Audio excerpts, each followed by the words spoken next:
I've grown real tired of people complaining about reviews, so now I'm going to complain about them and complete this Ouroboros of whining. It's become a somewhat heated discussion on Twitter about negative reviews sinking companies and how it's morally wrong to do so, which I never thought I'd see the day where you'd have random people being these corpo, PR punching bags where they will fight their battles online. So even when a product is objectively horrible, these barnacle-brained weirdos will come out of the woodwork to just try and shame you for pointing out that something's bad. How could you say that this product from multi-billion-dollar company is not good? What do you do? It's gonna get better, obviously. Just buy it and be happy. What do you do? You're pushing people away from buying it. Think of all the people that worked hard on this. No, just go buy it. What you buy? Consume and be happy. How could you possibly say it's bad? That kind of thing. It's so infuriating. It's weird to be at this point where people feel like an allegiance to companies so much so that they will actually make their whole identity around them and fighting for their honor. As if it's their profession. We see it a lot in gaming, Xbox fans and Sony fans fucking constantly waging war against each other. But even outside of those two lunch tables throwing tomatoes at each other, it's become huge in the tech sector, specifically with AI. So, I think most of you know what I'm talking about here because the biggest topic has been Marquise Brownlee's recent coverage of two awful products. This was the first one, and this was the biggest tweet that blew up and really started the conversation a couple weeks ago. And it's about this video posted by Marquise Brownlee about the Humane AI pin, which he calls the worst product he's reviewed so far. It is a pile of shit product, though. It is horrible. And the tweet says, I find it distasteful, almost unethical to say this when you have 18 million subscribers. Hard to explain why, but with great reach comes great responsibility. This goober unironically had the chutzpah to drop a Spider-Man line here, fucking pulling into the sage wisdom of Ben Parker. It's a tech review, dummy! What do you mean? He continues, potentially killing someone's nascent project reeks of carelessness. First, do no harm. Do no harm? He's a tech review channel, not a doctor. What are you talking about? This man's actually shedding tears. Won't somebody think about the billion-dollar corporations? For goodness sakes, for crying out loud. No one cares about the companies anymore. What a world. We used to be a proper society. This man's going on this whole spiel over him giving a scathing review to a trash product. And it is a scathing review, but it's also a super fair one. The whole point of reviews is to educate the audience on the product so they can make an informed decision on whether or not that's worth their hard-earned money. And in the case of the AI pin, the Humane AI pin, the answer is a resounding no from anyone with a functioning frontal lobe. It's garbage. It's fucking fish paste. For those that don't know, the Humane AI pin is an AI assistant that you snap onto your shirt and you can ask it questions, but it has such limited features and it's not good at anything it does. It turbo sucks. It's also abominably slow, so if you ask it a question, there's a good chance it gets it wrong, and it also takes a long time to even give you an answer. You're probably better off writing your question down on a piece of paper and mailing it in to the authorities to have them mail back the answer, because it'd probably get there faster than the Humane AI pin would be able to find it for you.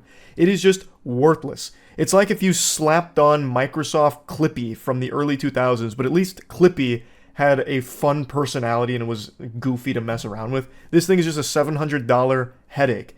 It is only useful in a world where smartphones didn't exist. Your phone does everything the Humane AI pin is supposed to do better. So there's just no reason why you would ever buy one. And Marquise Brownlee points out all of its shortcomings and says it's just a bad product overall, that it doesn't really do anything that makes it worth the price. And this guy has a conniption about it for some reason, and he starts fighting about the morality of giving a bad review because it's going to hurt the company. Well, you know what hurts the company more than a bad review is a bad product. So just make a better product. It's a pile of shit. And so you deserve to have bad reviews. That's how that works. But that whole negative review drama got so big on Twitter that Marquise Brownlee even made a response to it called "Do Bad Reviews Kill Companies?" And it's a really great response. I thought this would bury the conversation, but how wrong I was. I underestimated the brain rot on Twitter because Marquise Brownlee posted another video recently, which again tears into another bad product called Rabbit. And again, Twitter did what it does best. It enters into the fucking stupid loony bin here and pulls out the same takes about negative reviews sinking companies. I saw quite a few tweets on this video. Marquise Brownlee called the Rabbit R1 barely reviewable, and AI bros blew a gasket. They were off their gourd with anger, but this tweet was the one most people saw, and also the one Marquise Brownlee himself replied to. It says, if Marquise Brownlee decided his initial videos were barely reviewable instead of posting and iterating, would he be where he is today? Basically, his point is, if people had, shut him down early on without giving him a chance to grow and get better, he wouldn't be where he is today. The negative reviews would have sank him before he ever became the superstar he is today. Which is a fucking stupid take, and it's exactly what Marquise Brownlee points out. Good thing I have never charged anybody for those videos. These products he's reviewing aren't free. The Rabbit R1 is $200. The Humane AI pen is $700 and subscription. These are expensive products. They need to be reviewed and under intense scrutiny to see if it's worth buying for people. It's not the same as a child making YouTube videos that are completely accessible for free. You can't compare these two things. And I also hate this mentality of, it's gonna get better. You're trying to shut them down before they ever even improve on their design. Improve the design and then release it. How about that? Why not just release it when it's fully done? Why charge hundreds of dollars for basically the beta? Just to be first to the market. And then you just have to pay that upfront cost and hope that it gets better down the line. We see this shit all the time in gaming, and now we're seeing a lot in tech, where everyone's in this gold rush to be the first to the AI products. So everyone's releasing these half-baked, incomplete piles of steaming poop and expecting you to pay hundreds of dollars for it, and the AI bros are defending it like, yeah, it's just gonna get better. So just buy it now because it's gonna get better. Why are you trying to review it right now? He's reviewing it right now because you're paying for it right now. It's not a hard concept to grasp. In gaming, we see this all the time where you're getting charged like $70 for an early access game, and then the community will get mad at you if you start saying like, damn, this is terrible, it's completely non-functional. You'll have a huge hoopla. Well, what do you expect? It's early access. How could you possibly say that? It's just gonna get better. It's the beta. This is literally 1984. It is actually just gonna get better. It's early access.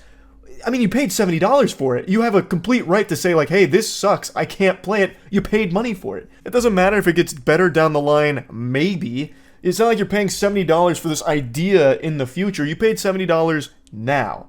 And if it's bad, you can say that, and you can point out all of its shortcomings. It's a super easy concept to grasp. If you don't want people to point out problems on an incomplete product, then don't charge for the incomplete product. Wait until it's ready and fully, complete for it then. It's so weird that we're devolving here where negative reviews are the devil. How could you possibly leave a negative review knowing that in the future it's going to be good? All you're doing is discouraging them from pushing forward and making this perfect product.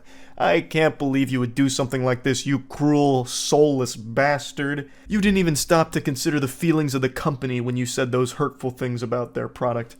It's just really frustrating. Reviews like Marquise Brownlee's are extremely important.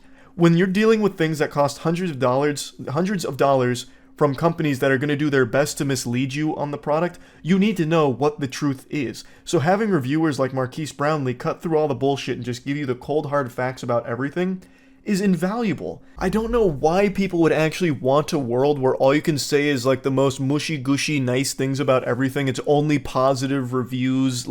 That's not helpful to anybody at all, except the companies. But anyway, I guess this is the new norm now, where anytime Marquise Brownlee makes a negative review on a product, you'll have Twitter melting down about how he's executed another company.